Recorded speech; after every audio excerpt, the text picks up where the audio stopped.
Seminário Caráter do Servo. E esse tema é um tema muito importante para a igreja nos dias atuais, porque nós estamos vivendo o tempo de uma igreja em que as pessoas não querem servir, elas querem ser servidas e elas querem ser vistas. Amém ou não? Amém. Mas isso só tem lá em Diadema, na igreja do Dunamis de Diadema. Aqui é uma igreja de servos, amém ou não? Amém. Glória a Deus. E eu queria já começar falando algo assim no profético que o Senhor me mostrou quando eu cheguei aqui. Eu percebi o pastor dessa igreja muito cansado, muito fadigado, muito estressado. E esse seminário vem para trazer cura. Esse seminário vem para tirar a igreja das costas do pastor. Quando o pastor forma uma equipe, eu glorifico a Deus porque o Senhor me deu uma equipe excelente. E quando o pastor consegue formar uma equipe, a visão, ela proporciona ao pastor formar uma equipe. Duas coisas precisam acontecer. Primeiro, o pastor precisa confiar nessa equipe. Porque é difícil para nós, pastores, largar. Porque nós viemos de formações, principalmente nós que viemos de origem pentecostal, que a gente faz tudo, né? A gente levanta a porta de aço, literalmente. Confesso que ainda de vez em quando sou eu que abro a igreja. Literalmente a gente levanta a porta de aço da igreja e vem arrumando as cadeiras, não é assim? Às vezes o marido, às vezes a esposa limpa o banheiro. Eu estou falando dos pastores. E a gente mexe no som, e a gente recebe o visitante. Eu fui ministrar na igreja de um amigo meu, e eu cheguei lá, ele nos recebeu, o pastor Romildo de Oliveira estava comigo, ele nos recebeu na porta. Eu falei, uau, que bacana, né? E aí ele nos conduziu até o lugar onde nós íamos ficar sentados, e depois ele trouxe água para a gente. Falei, nossa, que pastor prestativo. Depois ele foi mexer no som, e ele regulou o som. Depois ele pegou o violão, e ele ministrou o louvor. Eu falei para ele, você vai morrer, cara. Ele literalmente fez tudo. E esse seminário, Caráter do Servo, é justamente para educar a igreja a tirar esse peso. Porque foi para isso que Deus instituiu as funções ministeriais, para que os apóstolos pudessem ficar focados, concentrados na palavra, no jejum e na oração. Nós vivemos um tempo em que os pastores, eles têm vida secular. Eles trabalham no secular, a maioria. São poucos que têm a graça do Senhor e depois de um bom tempo, ralando, fazendo as duas coisas, de ficar em tempo integral na obra. Eu hoje vivo, desde 2014, em tempo integral na obra. Mas até 2014, de 2000... falando da fundação da Igreja Dunamis de 2007, eu trabalhava em 2 empregos. Eu era guarda municipal em Diadema, fazia bico e cuidava da igreja, para poder bancar, porque até que a igreja consiga assalariar o pastor que assalaria a igreja, o pastor que tira do bolso, que tira da mesa, literalmente. Literalmente, tem mês que a conta não fecha. E o pastor tem que tirar da mesa dele para pagar aluguel, para pagar água, para pagar luz. Nós estamos aqui no seminário, não é um culto de domingo, estou falando para crentes. Então a igreja precisa saber que isso aqui tudo não é somente o romantismo do culto de domingo, do momento de louvor, de adoração. Tudo aqui custa, e não custa barato. Então o pastor já tem o estresse das contas do dia a dia. Meu pai passou agora para o cardiologista, meu pai é pastor também. Passou para o cardiologista agora, meu pai com 41 anos, 42 anos de idade, ele infartou. 41 anos. 30 anos atrás, agora meu pai está com 74 anos. Vai fazer 74 anos. 73 anos. E o médico, o cardiologista que atendeu ele, falou: o senhor é pastor, né?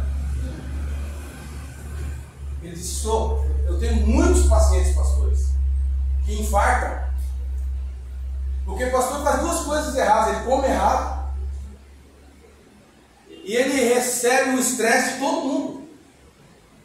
E eu glorifico a Deus pela cobertura, por quê? Porque quando você está debaixo de uma cobertura, você tem aonde chorar. E o que caminha sozinho?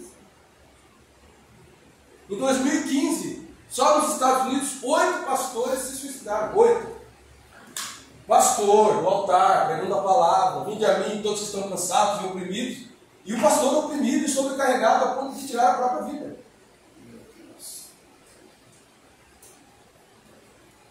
Uma igreja que não tem uma equipe de servos funcional, ela mata o seu líder.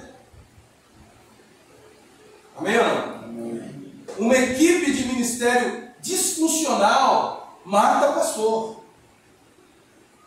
Então que Deus nos dê a graça que você e eu sejamos esses servos que tiram a pressão dos nossos líderes.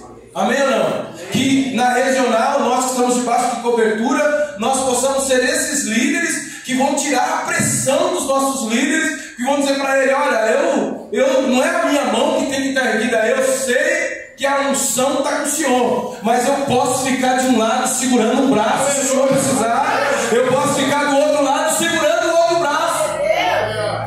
Amém ou não? Amém. Porque às vezes é preciso ter um Hur e um Arão que saibam que eles não são sucessores de Moisés. A promessa não está com eles, a unção não está com eles, mas eles podem fornecer estrutura para que o pastor desenvolva o máximo do seu potencial. Às vezes o pastor é um homem poderoso em Deus, mas ele não consegue ser pleno no altar porque ele chega morto no altar. Não é fácil. Quando eu puxava plantão, às vezes de 24 horas, e acabava o plantão 6 horas da tarde, e 7 horas, 7h30 começava o culto. Passar debaixo do chuveiro e virar a chave do polícia lá da rua, né, para o pastor, e vir para o altar e ministrar. E quem está sentado não quer receber, não quer saber o que está acontecendo na sua vida. Então a igreja precisa ter uma estrutura ministerial, precisa ter uma equipe, uma retaguarda, para que esse pastor chegue no altar com a sua cabeça livre das outras coisas. Tem uma torneira pingando, o banheiro está sujo, não tem água no bebedouro, o som está chiando. Pelo amor de Deus, tira a igreja das costas do pastor. Aleluia. Porque senão vai ficar enfadonho. Paulo diz que nós devemos honrar aqueles que presidem sobre nós, o Senhor, para que o ministério deles não se torne enfadonho. O que é enfadonho? Você já foi no dicionário? Cansativo, chato, sabe? Quando chega a hora de ir para o culto, o pastor coça a cabeça e fala: ai, Senhor, mais um culto que eu tenho que ir. Imagina. Existem muitos pastores que estão vivendo isso. Teve uma época no meu ministério que dia de reunião de equipe me dava cólica, me dava dor de barriga. Minha esposa passava mal, porque eu não tinha uma equipe, eu tinha adversários. Sabe? Tinha uns socialistas lá, né? Que graças a Deus aqui não tem, mas lá tinha. Lá também não tem mais não, porque Deus levou tudo embora, graças a Deus. Amém? Bom, essa introdução é só para a gente entender que nós todos somos servos do Senhor, amém ou não? Amém. Quem é servo do Senhor aqui? Amém. E o que o servo faz, igreja? O servo serve. Se o servo não serve para servir, não serve para nada, né? Nós somos servos, amém ou não? Amém. E nós temos que ser servos do Senhor, também temos que ser servos do propósito. Mas nós vamos chegar lá. Eu quero ministrar baseado na história de um camarada aqui chamado Eliezer, o servo de Moisés. Eliezer o Damasceno. Capítulo 15, o verso 1, 2 e 3 de Gênesis, a Bíblia diz assim: depois destas coisas veio a palavra do Senhor em visão a Abraão em visão, dizendo: não temas, Abraão, eu sou o teu escudo, o teu grandíssimo galardão. Então Abraão disse: Senhor Deus, que hás de dar, pois ando sem filhos, e o mordomo da minha casa é o Damasceno Eliezer.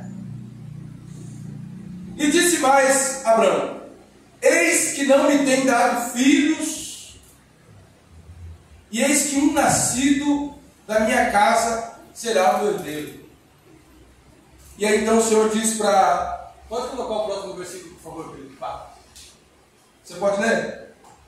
E eis que veio a palavra do Senhor dizendo: este não será o teu herdeiro, mas aquele que de tuas entranhas sair. Deus disse para Abraão: não vai ser o Damasceno teu herdeiro, mas eu quero falar sobre esse Damasceno, sobre esse Eliezer.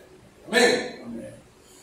Eliezer foi servo pessoal de Abraão, mencionado na Bíblia, no livro de Gênesis, no Antigo Testamento. O nome Eliezer provavelmente significa: Deus é a minha ajuda. Olha a importância de um servo na equipe. Um obreiro fiel, um servo de Deus. Você não é servo do pastor, mas você serve o pastor. Porque o pastor, ele é a personificação de Jesus na igreja. Por isso que ele é chamado lá em Apocalipse do anjo da igreja. Ele é a conexão entre a igreja e o sobrenatural, entre a igreja e o céu. A importância do servo, o servo fiel, ele é a ajuda de Deus para o ministério do pastor. Amém ou não? Amém. Deus é a minha ajuda. O servo. Ele vai viabilizar, ele vai fazer acontecer. Ele vai colocar o plano em ação. A necessidade de termos na igreja de Cristo, certo? Tem gente, irmão, que é anônimo, que não precisa ser visto. Você chega no culto, a igreja está limpinha, o chão está brilhando, o banheiro não está cheiroso, sabe? Alguém foi lá e fez, e não foi o pastor, porque se for o pastor está errado. Se for o pastor, não tem servo na igreja. Quando a igreja funciona, ela tira essas coisas. Não que o pastor não deve, eu faço. Eu faço. Se você for na igreja dia de semana, provavelmente você pode me achar com uma vassoura na mão, ou arrumando alguma coisa, ou carregando alguma coisa. Não tem problema. Não estou dizendo que o pastor não pode fazer. Não, estou dizendo que se a igreja funciona, o pastor não precisa fazer. Mas ele pode fazer. E é até bom que de vez em quando faça, para não esquecer as origens. Amém? Nossa igreja a gente faz tudo. Nós inauguramos a loja agora, nós fizemos tudo. Nós contratamos mão de obra externa. Nós fizemos tudo. Desde contrapiso, drywall, instalação. Nós fizemos tudo. A gente vai fazer, não tem problema de fazer. Mas é preciso que haja servos de Deus dispostos a estender a mão. Amém ou não? Amém. Eliezer também é um nome comum em todo o relato da Bíblia, mas que não deve ser confundido com o nome Eleazar, que também nomeia várias pessoas na Bíblia. Não há quase nenhuma informação sobre a história de Eliezer na Bíblia. Na verdade, Eliezer, servo de Abraão, é citado nominalmente apenas uma vez nesse texto, nessa referência do capítulo 15. Inclusive indica que era originário de Damasco, por isso é chamado de Damasceno. O registro bíblico informa que Eliezer era o principal servo de Abraão. Nessa posição, ele desfrutava do privilégio de ser herdeiro adotivo antes do nascimento dos seus filhos biológicos. O servo, essa categoria de servo, ele era adotado, ele nascia na casa de Abraão. Esse tipo de servo que nascia na casa do seu senhor, ele era criado, ele servia a vida toda. Caso o casal, os seus senhores, viesse a falecer sem ter filho, automaticamente esse servo era herdeiro de toda a fortuna dos seus senhores. Entende? Então Abraão, Eliezer era tão importante, tão amado por Abraão, que o próprio Abraão cogitou no capítulo 15, falou: Senhor, eu não tenho filhos, o Senhor não me deu filhos, mas o meu mordomo, o meu servo, ele é nascido na minha casa.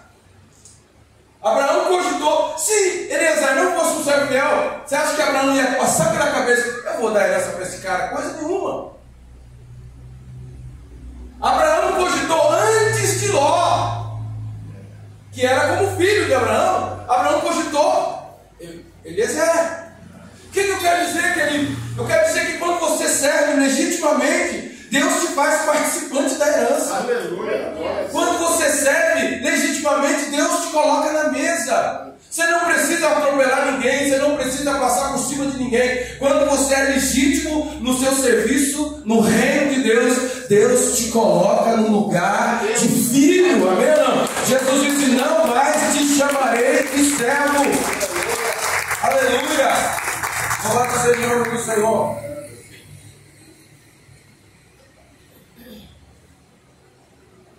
Vamos continuar. O Senhor me deu aqui algumas palavras que eu queria compartilhar com você. O servo fiel se torna parte da família a ponto de ser participante da herança. Todos nós aqui, sem exceção, éramos considerados como cães pela lei de Moisés. Nenhum de nós aqui era filho. Nenhum de nós aqui era herdeiro. Pedro disse que antes não eras nem povo. Agora vocês são sacerdócio real, nação santa e povo adquirido. Nós somos adotados pelo Senhor. Amém ou não? Amém. Todos nós aqui, ninguém é bom. Todos pecaram. Romanos 3:23. Todos pecaram e estão destituídos da glória de Deus. E Romanos 6:23, se não me engano, diz que o salário do pecado é a morte. Ou seja, todos nós, além de estarmos destituídos do reino de Deus, estávamos condenados à morte. Mas nós recebemos de Deus o dom gratuito. Porque o salário do pecado é sim a morte, mas o dom gratuito de Deus é a vida eterna por Jesus Cristo nosso Senhor. Então eu preciso entender, nesse seminário do caráter do servo, que nós fomos salvos de graça, sim ou não? Sim. Porque pela graça sois salvos por meio da fé, Efésios 2:8. 9, não vem das obras, para que ninguém se glorie, mas o 10 que ninguém cita nunca, diz assim: porque somos feituras suas, gerados em Cristo para as boas obras. Ou seja, você é salvo de graça, você entra de graça, mas permanecer tem preço.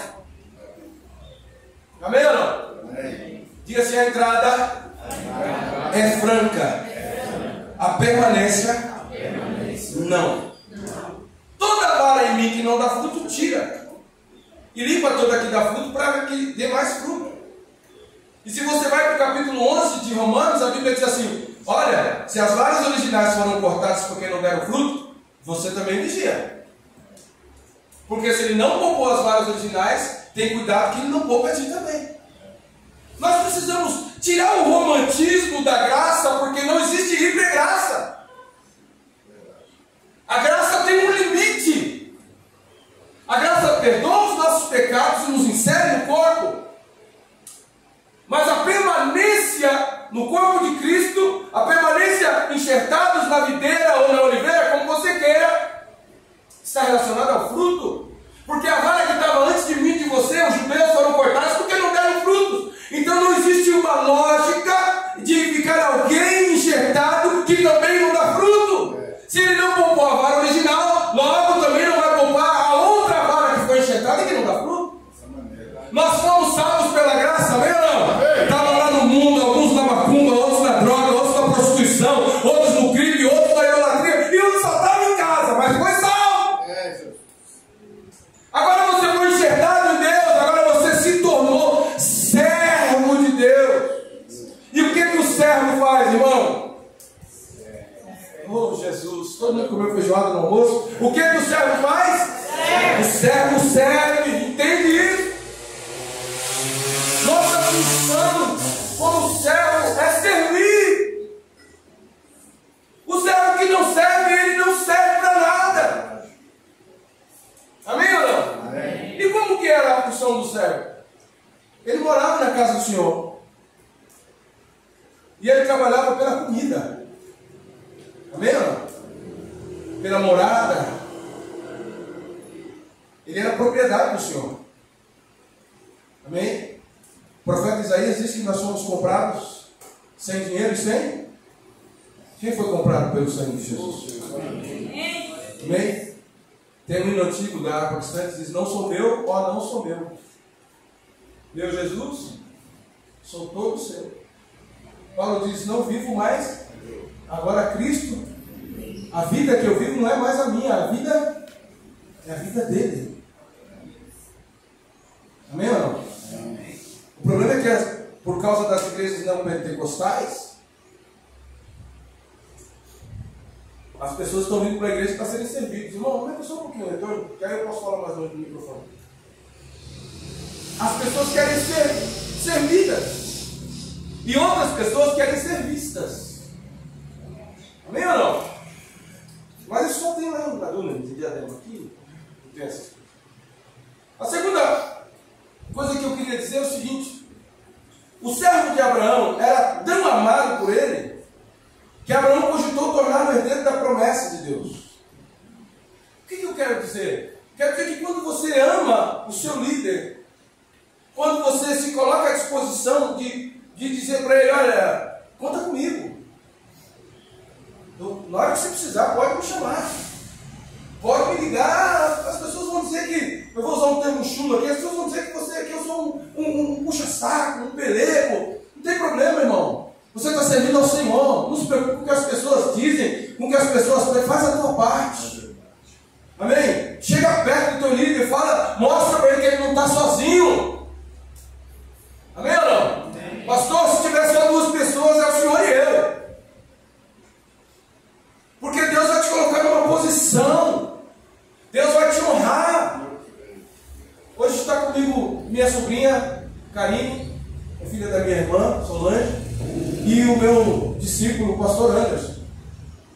O pastor Anderson cresceu na igreja do Luiz. Chegou com 14? 16 anos e já está com 20 e poucos, né? Temos 16, a igreja tem 16 anos. Eu não vou falar a idade, mas vocês podem, quem é bom de matemática, já está 3.0 e daí para frente. O Anderson teve muitas vezes que eu dei aula no discipulado para o Anderson, para a mãe dele e para a irmã dele. Só que quando eu estava sozinho, ele estava comigo. Assim o pastor David também. Você viu que eu estou falando pastor antes de falar o nome? Porque eles aprenderam o caminho de andar junto, de caminhar junto. Tudo que eu faço, eles fazem. Tudo que eu faço daqui, eu viajo, graças a Deus. A honra de ter uma equipe de servos é que você pode viajar, você não precisa fechar a igreja para você viajar. Eu tenho igreja em Minas Gerais, fui para lá no aniversário da igreja, e a igreja do Números funcionou normalmente. Eu vou para Manaus, eu não falo, essa quinta e esse domingo não vai ter culto porque eu vou estar em Manaus. Não, irmão, tem culto e tem culto de domingo nos dois horários. Por quê? Porque a igreja dura, eles entendeu a necessidade do servo.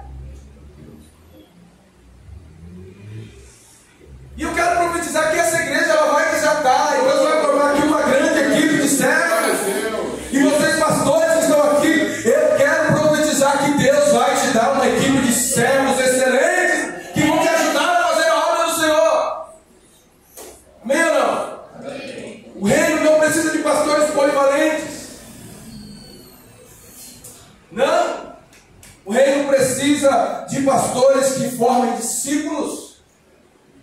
Porque quando você forma discípulos, a igreja não fica nas suas costas. Quando Jesus multiplica os pães e os peixes, deu 3, 4 horas da tarde, os discípulos vão até o pé do ouvido de Jesus e falam: mestre, olha, 4 horas, está assim de gente aí, nós estamos no meio do deserto, não tem padaria, não tem mercado, não tem nada. E mesmo que tivesse, com que dinheiro que a gente ia comprar? Vamos liberar o povo para eles irem embora, para cada um se virar. Jesus falou o quê?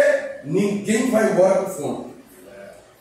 Mas Senhor, se vira, arruma comida. A equipe podia ter falado: o mestre ficou louco, eu não vou seguir esse comando, está louco, como que nós vamos fazer? 5 mil pessoas, olha o tanto de criança, olha o tanto de idoso, como é que nós vamos dar? Não, a equipe recebeu o comando e saiu atrás da comida. Daqui a pouco veio um deles com um rapaz que tinha levado uma marmita, não é? 5 pães, 2 peixes, e ele vem até Jesus, entrega para o mestre. O Senhor Jesus faz o quê? Ele dá graça. E faz o que com isso? Depois da graça? Equipe. Jesus dá graça e faz o quê? Senta a multidão aí de 50 em 50, toque o pão e o peixe, distribua. Onde que o milagre aconteceu, irmão?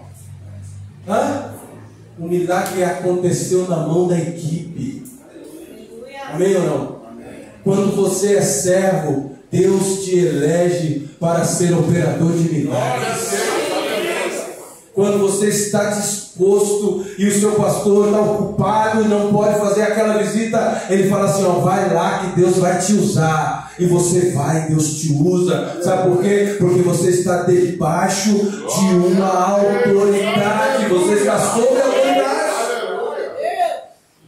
Assim como Jesus disse para os discípulos: eis que eu vos dou o poder, o seu pastor também pode te autorizar. E debaixo dessa autoridade você está protegido pela legalidade. Amém ou não? Amém.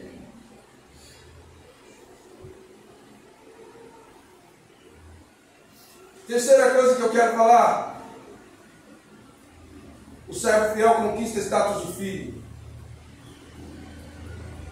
Carinhosamente eu chamo os meus discípulos de filhos. Eu tenho um filho mais velho que eu.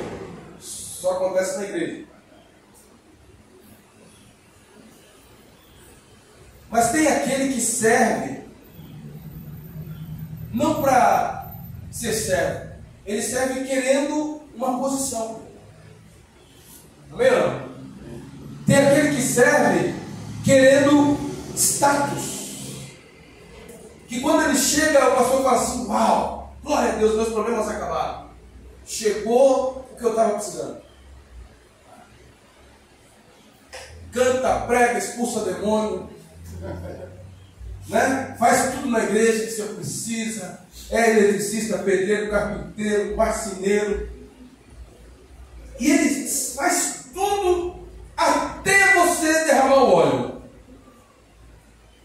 Na hora que você derrama o óleo, ele desvia, para de te obedecer, né? Ele já tem o que ele queria, irmão.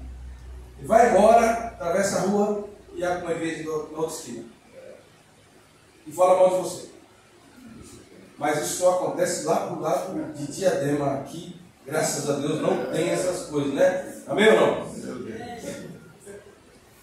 Se tiver, diga misericórdia. Misericórdia. Amém? Aquele que serve pela posição serve a si mesmo e não é legítimo. Eu vou repetir: aquele que serve pela posição serve a si mesmo e não é legítimo. E Deus vai te mostrar aqueles que servem pela posição e não pelo reino. O que serve pelo reino não está buscando reconhecimento humano. O que serve pelo reino está buscando a glória do Senhor. Amém? Aquele que está querendo ser visto, ele não está aqui para servir. O que serve para ser visto, ele se denuncia. Porque é impossível fingir o tempo todo todo. O que serve para ser visto é hipócrita. Ele não está buscando a glória de Deus. Ele não está buscando o avanço do reino. Ele é como se fosse um cigano. Ele quer arrancar o máximo que ele puder para depois ele ir para outro lugar. Mas o Senhor nos dará discernimento para separar entre aquele que serve, entre o Damasceno e aquele que era o ladrão, e aquele que é o salteador, e aquele que é o mercenário. Deus nos dará discernimento. Amém? Quanto tempo tem? É porque agora é que eu vou começar a falar do Damasceno. Do jeito que está aí, velho. Vou até falar com a Paulo, vai ver outro dia. E o Damasceno, ele nasce na casa de Abraão. Irmão, Abraão já tinha, quando recebe a promessa, 99 anos. O Damasceno envelhece junto com Abraão. É uma honra para mim, quando eu falo da igreja, da história da igreja. Nós tivemos o aniversário da igreja agora recentemente, e eu poder falar de discípulos que estão comigo há 16 anos. Poder falar do discípulo que eu casei, que eu apresentei o filho, que eu batizei o filho. Isso mostra a saúde da igreja. Problema, nós temos dificuldade, nós quase acabamos. Deus nos deu graça para nós recomeçarmos. Mas algumas pessoas que são fiéis, elas estiveram lá. Eu tenho um dos meus discípulos que falou assim, quando nós estávamos passando pela pior crise do nosso ministério. Ele disse: bispo, se o senhor for para sua casa, fechar a igreja e for fazer uma reunião na sua casa, eu vou congregar lá. Se o senhor alugar um barracão na favela e for fazer a igreja, eu vou congregar lá. Porque eu não conheci Jesus antes de conhecer o senhor. Foi o senhor que me apresentou Jesus. Então, onde o senhor for, eu vou também. Sabe aquela palavra que Ruth fala para Noemi? Onde pousares, pousarei eu também. O teu povo agora é o meu povo e o meu Deus é o meu Deus. Deus vai levantar nessa igreja e nas igrejas aqui representadas servos que tenham o espírito de Ruth, servos que tenham o espírito de Eliezer, servos que não vão te deixar nas horas difíceis. Eles vão continuar contigo e serão reconhecidos pelo Senhor. Eu aplaudo o Senhor Jesus.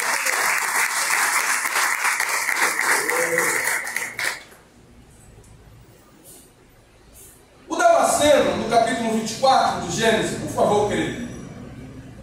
Capítulo 24 de Gênesis. O servo Eliezer,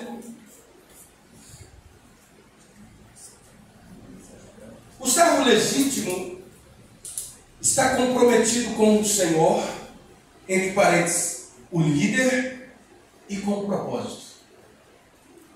Você quer saber se o discípulo é legítimo? Ele tem que estar comprometido com o Senhor, pastor. Ele tem que ter uma aliança forte com o pastor de Deus. Uma aliança de amor, uma aliança de respeito, uma aliança de obediência. E tem que estar comprometido com um propósito, com a visão da igreja. Sabe? Porque a palavra aqui no altar é o leme da igreja. Pastor é o capitão da embarcação e tem o leme da igreja. Amém? A palavra é o volante. Para onde nós vamos? Ir a palavra. A palavra está direcionada nessa. Vamos para lá. Nós chegamos ao fim de ano, fazemos o fruto fiel. O nosso ano, a nossa agenda fecha no segundo sábado, no segundo domingo de dezembro. Aí as células entram em 15 dias, 20 dias de recesso. E nós fazemos fruto fiel. Esse ano vamos ter a formatura da escola de líderes, né? E dos teus cursos também, de formatura? Curso de intercessão, de libertação, cura. Pastor Anderson, depois se vocês precisarem desses ministérios aí, ele dá aula. Tem uma escola aí, Goel, né? Isso aí, libertando cativos. Depois você paga o merchan. E aí, nós encerramos o ano. Mas logo no comecinho do ano, quando eu encerro o ano, por exemplo, eu já soltei as datas do encontro do ano que vem. A minha equipe já sabe quando vão ser os encontros. Vamos ter encontro de santidade em março e encontro com Deus em agosto e novembro. Já tem essas datas, para que eles se programem. No começo do ano, nós fazemos uma reunião e soltamos a agenda do ano inteiro, todos os seminários que nós vamos fazer. Às vezes a gente até tem um pouco de dificuldade, porque demora muito sair a agenda geral da visão. E aí choca um pouco, vai ter que adiantar alguma coisa, atrasar. Mas quando você tem isso, a equipe já sai. Aí eu faço um ponto de nível, eu faço um seminário, seja mover celular, seja o caráter do servo, seja geração ovelha, no mês de janeiro, fevereiro, e prepara a equipe e quando solta eles, meus irmãos, eles vão que vão. Porque eles estão debaixo de comando, eles estão debaixo de confiança da liderança, mas debaixo de obediência. Amém ou não? E o Damasceno, ele se comprometeu. Ele tinha uma oportunidade. Ele podia atrasar o processo. Por quê? Porque se Abraão não tivesse filho, o negócio ia cair no colo dele. Ele podia ter sido interesseiro e não arrumar a esposa lá pro rapaz, pro Isaac. Mas não, ele se comprometeu com a visão. Ele se comprometeu. A promessa que Deus fez para o meu líder também é para mim. O crescimento do meu líder, o crescimento dessa igreja também é o meu crescimento. Se a igreja crescer, eu cresço junto. Se a igreja avançar, eu avanço junto. Deus vai me arrumar um lugar, uma posição. Uma posição no ministério. E Deus faz isso. Deus faz isso. Eu estava citando o Anderson, porque ele foi atrás, fez o discipulado, não se contentou, foi para a escola teológica, fez curso médio em teologia, foi para o Acre treinar libertação. Agora ele dá cursos para igrejas, tem igrejas lá da Visão de Indaiatuba fazendo curso e outras igrejas. E ele faz um seminário de intercessão. Eu tirei da equipe de 12, agora ele não é mais da equipe de 12, ele é líder de libertação, de intercessão da igreja. Então, quando você é fiel, quando você está ao lado da sua liderança, Deus posiciona você. Deus tem um lugar para você. Se você se mantiver obediente, se você se mantiver honrado, se você se mantiver disposto, Deus vai posicionar você no reino. Nem todos serão pastores, presidentes, nem todos serão líderes, mas todos têm uma posição de honra, de obediência que Deus tem reservado para cada um dos seus filhos. Amém ou não? Capítulo 24 de Gênesis, verso 1 em diante. É uma leitura bem extensa, mas eu vou tentar resumir aqui. Quero que você entenda o nível da fidelidade e do comprometimento desse moço. O nome dele só é citado no capítulo 15. O nome dele só aparece uma vez. Mas quando o texto dá a descrição, já deixa claro quem é a pessoa. Amém ou não? Tem gente na igreja que você não precisa falar o nome. Você fala o que aconteceu, você fala o que fez, que a igreja fala, isso é coisa do irmão fulano. Hã? Por quê? Por causa do caráter. O caráter é reconhecido. O caráter deixa um legado. Era Abraão já velho, adiantado em idade, e o Senhor havia abençoado Abraão em tudo. E disse Abraão ao seu servo mais velho, o servo mais velho da casa, que tinha o governo sobre tudo o que possuía: põe agora a tua mão debaixo da minha coxa. Quem era esse servo? Eliezer. O servo mais antigo, que tinha domínio sobre tudo. Confiança total de Abraão. O quanto o teu líder pode confiar em você? O quanto o teu líder pode confiar que um assunto do qual você participou vai ficar ali na reunião? O quanto discreto você é? Seu líder pode ter dor de barriga perto de você? Pode ficar doente, pode ficar nervoso? Você acha que o seu líder é um Superman? Você acha que ele é impermeável, inoxidável? O quanto de confiança do seu líder você tem e o quanto ele pode confiar em você? Mulheres, o quanto a sua líder pode confiar em você? O quão discreta você é? Porque tem discípulo que não pode ir na casa do pastor. Porque se o pastor e a pastora discutem, pronto. O Satanás sai falando para todo mundo que na casa do pastor está guerra. Entende? Ele era esse cara que Abraão deu o cartão do banco, chave do carro, chave da casa, chave da despensa. Ele administrava tudo, ele tinha autoridade total, ele governava a casa de Abraão. E ele já era velho, mas Abraão estava muito mais velho. Isaac já tinha nascido, já estava na idade de casar. Abraão chamou ele, e era um costume jurar com a mão debaixo da coxa. Mas você não vai ter um nível de intimidade de colocar a mão debaixo da tua coxa? Sendo que naquela época os homens não usavam calças, eles usavam vestidos. Qualquer um não. Tem que ser de confiança. E essa missão que eu vou te passar é a missão que vai determinar o cumprimento da promessa do Messias. Você entende, querido? Como servo, você recebe a missão de dar continuidade no reino, no plano da salvação.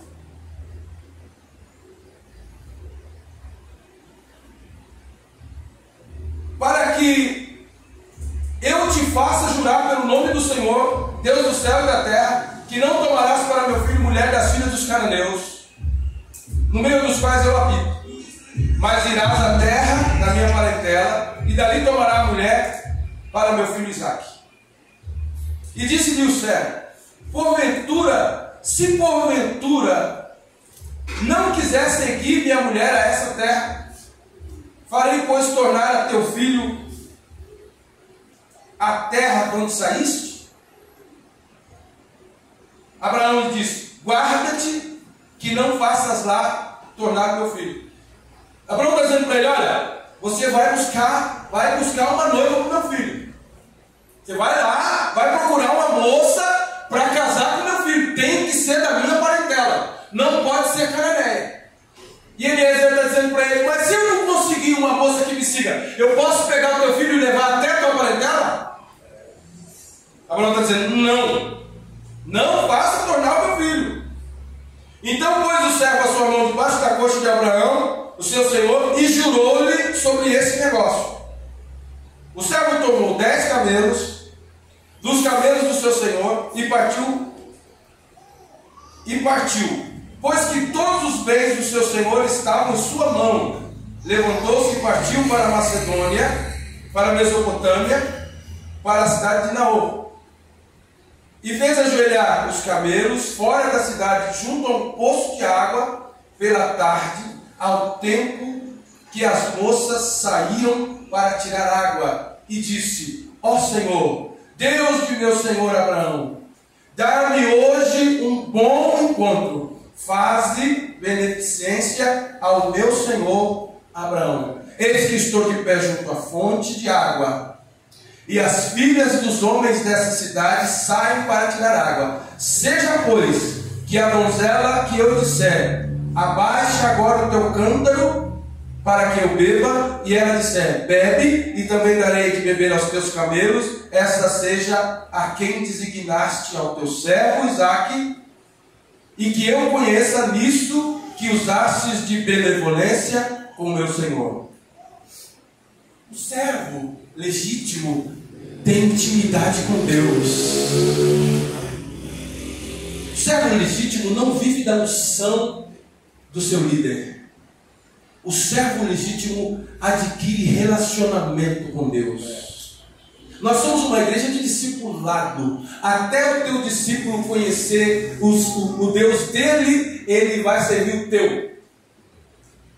Até o teu discípulo ter um relacionamento com Deus, ele vai viver pelo teu relacionamento. Mas isso não pode ser eterno. Ele tem que adquirir identidade. Ele tem que se relacionar com Deus. Ele tem que ter relacionamento pessoal com Deus. Eliezer viveu com Abraão. Ele viu Abraão oferecer Isaque em sacrifício no altar. Ele viu o Senhor comer com Abraão. Ele viu Abraão receber as promessas. Ele sabia a quem ele servia e com quem ele andava. Quando chegou no momento crucial da sua vida, Abraão não estava com ele, mas o Deus de Abraão estava com ele, porque ele adquiriu relacionamento com Deus. Então ele não foi fazer do jeito que ele achava, ele não foi seguir as tradições da família dele biológica, não. Ele agora estava servindo ao Deus do seu Senhor. Ele colocou o joelho no chão e falou: Deus de Abraão, Deus do meu Senhor,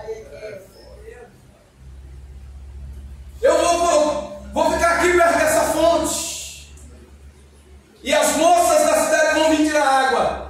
Mas assim, se acontecer, essa é a moça que o Senhor escolheu. Olha só. Se a moça vier tirar água, eu vou abordar ela. E vou pedir para ela: abaixa, porque elas põem o cântaro na cabeça, né? Abaixa teu cântaro que eu quero beber água. A senha é essa. Se ela baixar o cântaro e me der água e for embora, não é ela. Mas se ela baixar o cântaro e me der água, e depois disser: eu vou dar água para os seus camelos e para os teus servos, essa é a escolhida do Senhor. E a moça veio, a Rebeca, e era uma moça formosa, né? Depois lá, Isaac tem problema com os amalequitas por causa dela, não é isso? Uma moça formosa. E quando ela chega, Eliezer diz: estou com sede, baixa teu cântaro e me dá um pouco d'água. E ela baixa o cântaro e dá água para ele, e ela avista os camelos ajoelhados e fala: vamos dar água para os camelos também. Ela pega o cântaro dela e derrama no coxo para ele dar de beber. E ela volta para pegar mais água. E aí o camarada cai de joelho no chão, ergue as mãos para os céus e glorifica ao Senhor, porque ele encontrou benevolência da parte do Senhor em relação a Abraão, seu Senhor. Percebe que Eliezer não está buscando o seu próprio interesse? Percebe isso? Em momento algum ele está preocupado com o próprio interesse dele. O tempo todo ele está intercedendo pelo Senhor dele, Abraão. Perceba que no texto está Senhor, não é assim minúsculo. Ele está falando de Abraão o tempo todo, com respeito. Ele respeitava o líder. Na ausência do líder, ele está se dirigindo a Deus, chamando o líder dele de Senhor. Nós estamos vivendo uma geração de uma informalidade desrespeitosa. Primeiro para com a liderança, depois para com Deus. Porque se eu não respeitar a liderança que eu vejo, se eu não respeitar o meu pai que eu vejo, como que eu vou respeitar Deus que eu não vejo? Amém ou não? Esse respeito, esse nível de honra,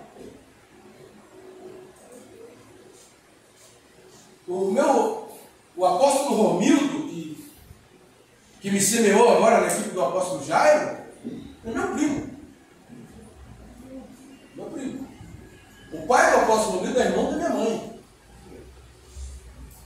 E a gente não tinha relacionamento nenhum antes dele se converter. Hoje ele é meu amigo. Mais do que um irmão, mais chegado do que os meus irmãos. Eu posso chamar ele pelo meu nome, ele é meu primo. Mas eu não consigo chamar ele de você, embora eu seja quase da idade dele, ele é mais velho, e fique muito claro. Eu não chamo ele de você, chamo ele de senhor e de apóstolo. Porque quem não recebe, quem não respeita a unção, não respeita o ungido. E quem não recebe o enviado, não recebe quem o enviou. A Bíblia diz que quem recebe profeta, com honra de profeta, recebe galardão de profeta. Então nós precisamos entender esses níveis de honra. Honrar os nossos líderes. E não existe honra, querido, sem investimento. Então não tenha, pastores, na sua equipe, quem não é dizimista, quem não é ofertante, quem não é primiciador, quem não te respeita. A pessoa não pode entrar na sua equipe como alguém que acha que está te fazendo um favor. Se a pessoa não considerar uma honra fazer parte da sua equipe, não manda andar, deixa embora. Nós vivemos no tempo em que os pastores são escravos. Escravos de dizimistas. Não, fulano é um bom dizimista, se ele for embora eu não consigo pagar a conta. E a igreja está edificada em quem, irmão? A igreja está edificada sobre Jesus. Se a tua igreja, se você tem convicção que o teu ministério, que quem abriu a porta aqui foi Jesus, deixa eu te dizer uma coisa: a porta que ele abre, ninguém fecha. As portas do inferno não prevalecerão contra ela. Então nós temos que descansar nessa segurança. Lá no começo do ministério eu decidi que eu não seria refém de dizimista. Primeira vez que alguém veio querendo pressionar por causa de dízimo, eu perguntei: quanto foi que você deu? Se for pelo dízimo, eu vou te devolver. Porque quem sustenta a igreja de Deus é o Deus da igreja. Deus da igreja. A igreja depende de Jesus, do Espírito Santo. Nós não vamos subir aos altares para ministrar dízimos e ofertas como alguém que pede esmola. As pessoas não têm que dizimar e ofertar porque a igreja precisa. Elas têm que dizimar e ofertar por princípio, porque elas precisam. O Senhor tem nos dado graça e nós temos prosperado com esse discurso. Com esse discurso. Amém? A igreja não precisa de homens, a igreja precisa de Deus. A igreja precisa do Senhor, da presença do Espírito Santo. E o líder tem que depender de Deus. Se o Senhor não for suficiente para que a igreja esteja aberta, fecha. Eu disse à igreja, eu digo à igreja: no dia que os dízimos, ofertas e primícias dessa igreja não forem suficientes para manter a igreja, eu vou baixar a porta. Por quê? Porque a igreja depende de Deus. O Senhor criou princípios na palavra para que a igreja seja sustentada pelos princípios. Pelos princípios. Senão daqui a pouco, meu irmão, bingo, rifa e tudo mais. Tinha pavor. Quando começava a passar aqueles papelzinhos, né? A gente fala que é pecado jogar na loto, mas jogar na rifa da igreja, no bingo da igreja, pode. Mas isso é assunto para outro dia. Amém? Eu quero caminhar para o final aqui dizendo o seguinte: esse servo, Eliezer, por causa da sua fidelidade, por causa da sua obediência, ele foi uma peça fundamental, chave, para a continuidade do plano da salvação. Para ele estava apenas procurando uma noiva para Isaac. Mas para o reino e para a igreja, ele estava buscando a mulher que seria a mãe de Jacó, a mãe da nação de Israel, a mãe de Judá, a mãe da nação de Israel. nasceria o Yeshua HaMashiach.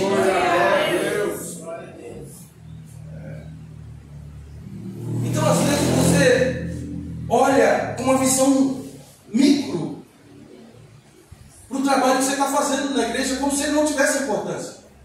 Só que você está olhando aqui e agora. Mas o Senhor está te projetando para o futuro. Para o futuro da igreja. Talvez você olhe para essa igreja hoje e você fala, tal, não precisa tanto. Mas Deus está olhando para essa igreja daqui a 10, 15, 20, 30 anos. Glória a Deus. E qual o legado? Daqui a 30 anos, qual vai ser o legado que você vai ter deixado? Quando o pastor já estiver mais velho e a igreja estiver renovada, e ao invés de dezenas ela tiver centenas, e ao invés de centenas ela tiver milhares, qual é a posição, qual é o lugar na história dessa igreja, da tua igreja que você quer ter? Você quer ser aquele servo, o servo mais velho de Abraão, o que tinha autoridade sobre tudo que Abraão possuía? Ou você quer ser alguém que passou e foi embora? Alguém que deu trabalho, que não trabalhou? Alguém que não ajudou? Glória, Pai. Eita Deus. Que lugar eu quero para mim nesse contexto, nessa geografia? Que lugar eu quero? Daqui a 10, 20 anos, quando se falar da regional do apóstolo Jairo, eu quero ser citado como alguém que estava ajudando ele.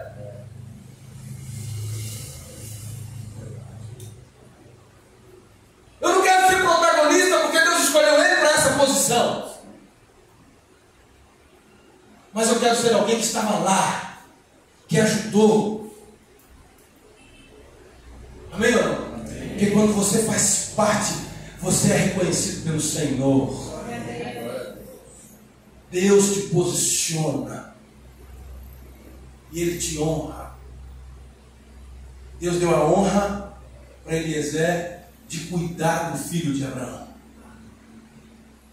de cuidar do futuro da promessa. E você que é servo nessa tarde, eu quero dizer, Deus te deu a honra de garantir o futuro da promessa. Deus te deu a honra de participar desse ministério, querido, querida. Isso é uma honra muito grande. Glória a Deus. Irmãos, isso é maior que nós. Não é sobre a denominação da igreja, é sobre o reino de Deus. É sobre fazer parte da igreja de Cristo, da igreja do Cordeiro, da igreja do arrebatamento. É sobre servir pessoas, é sobre servir ao reino, é sobre ajudar pessoas. Não é sobre a minha função, não é sobre o meu cargo, é sobre o que eu posso trazer para Jesus, é sobre o que eu posso fazer para melhorar, para somar. Queria que você ficasse de pé.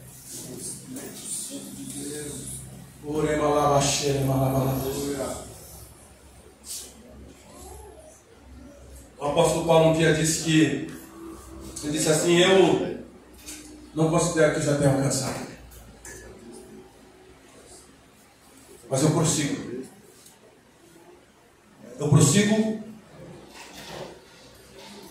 para o alvo. Eu não considero que eu já tenho alcançado.